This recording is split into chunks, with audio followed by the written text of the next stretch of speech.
ತಮ್ಮ ಸಾಧನೆಯನ್ನು ಮೆರೆದಿರುವಂತದ್ದು. ಇದಕ್ಕೆಲ್ಲ ಸಾಕ್ಷಿ ಶ್ರೀ ಶಿವಯೋಗ ಮಂದಿರ. ಶ್ರೀ ಶಿವಯೋಗ ಮಂದಿರ ಅನ್ನೋದನ್ನ ತಾವುಗಳು ಅರ್ಥ ಮಾಡಿಕೊಳ್ಬೇಕು. ನಮ್ಮ ರುದ್ರಮಣಿ ದೇವರು ಇಲ್ಲಷ್ಟೇ ಅಲ್ಲ, ಎಲ್ಲ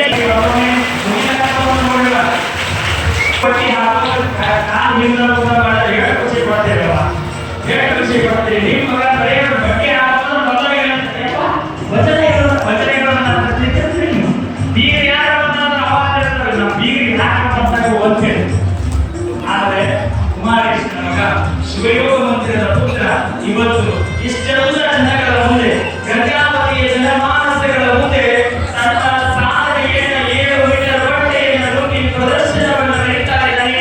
ಅವನಿಗೆ ಮತ್ತೊಮ್ಮೆ ಜೋರಾಗಿ ಚಪ್ಪಾಳೆಯನ್ನು ತಟ್ಟಿ ಅಭಿನಂದಿಸಬೇಕು ಅಂತ ನಾನು ವಿನಂತಿ ಮಾಡಿಕೊಳ್ಳುತ್ತೇನೆ.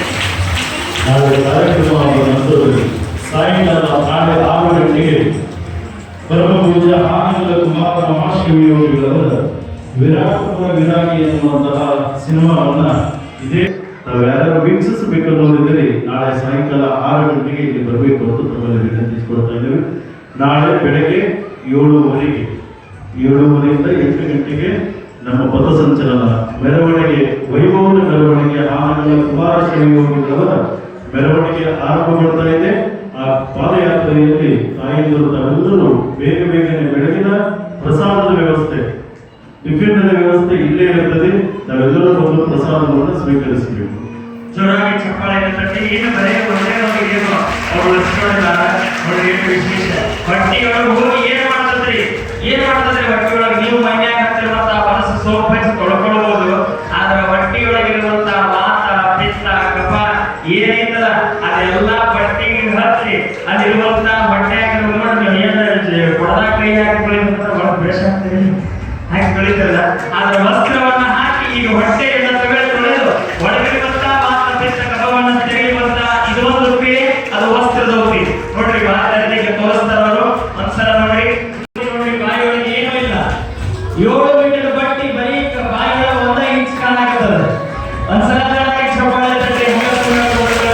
ಇದು ಶಿವಯೋಗ ಮಂದಿರದ ಯೋಗ. ಇದು ನಾಗರ ಗುರುಕುಮಾರ ಕೊಟ್ಟಿರುವಂತಹ ಯೋಗ. ಇದು ಪ್ರಭುಕುಮಾರ ಪಟ್ಟಾಧ್ಯಕ್ಷರು ಇಟ್ಟಿರುವಂತಹ ಯೋಗ. ಜೋರಾಗಿ ಚಪ್ಪಾಳೆ ತಟ್ಟುವುದರ ಮುಖಾಂತರ ಬೆಳೆಸಬೇಕು ಅಂತ ಹೇಳಿ 7 ಮೀಟರ್ ಬಟ್ಟೆ ಸುಮ್ಮನೆ ಸಾಮಾನ್ಯವಾದಂಥದ್ದಲ್ಲ. ಧಾರಾಳವಾಗಿರುವ ವೈಕೊಳ್ಳುತ್ತದೆ. ಆದರೆ 7 ಮೀಟರ್ ಬಟ್ಟೆಯನ್ನು ಅಂಗೀಕಾರ ಮಾಡುತ್ತಿರೋದು ಸಾಮಾನ್ಯವಾದಲ್ಲ, ಅದು ಸಾಧನೆಯ ಮಾತು. ಸಾಧನೆಯನ್ನು ತೋರಿಸ್ತಾ ಇದ್ದಾರೆ, ಮಾತಾಡ್ತಾ ಇದ್ದಾರೆ, ಅವರ ಸಾಧನೆಯನ್ನು ತೋರಿಸ್ತಾ ಇದ್ದಾರೆ. ಎಲ್ಲರೂ ಕುತ್ಕೊಂಡು ನೋಡಬೇಕು. ದಯಮಾಡಿ ಹಿಂದಿದ್ದವರಿಗೆ ಕಾಣಬೇಕಲ್ಲ, ಕುತ್ಕೊಂಡು ನೋಡಬೇಕು ಅನ್ನುವಂಥ ಮಾತುಗಳು. ತದನಂತರದೊಳಗೆ ತಾಯಂದರು ದಯವಿಟ್ಟು ಯಾರು ಹೇಳ್ಬೇಡಿ, ಒಂದು 10-15 ನಿಮಿಷದಲ್ಲಿ ಸಮಾರಂಭ ಮುಕ್ತಾಯಗೊಂಡಿದೆ. ಇದು ಮುಗಿದ ಮೇಲೆ ಬಹಳ ವಿಶೇಷವಾಗಿರುವಂತಹ ಒಂದು ಕಾರ್ಯಕ್ರಮವನ್ನು ಸದಾನಂದ ಶಾಸ್ತ್ರಿಗಳವರು ನಿರ್ವಹಿಸುತ್ತಾರೆ. ಹಂಪಮ್ಮ ತಿಪ್ಪೇಸ್ವಾಮಿ ಅವರು ಪರಮ ಪೂಜ್ಯ ಜೋರಾಗಿ ಚಪ್ಪಾಳೆ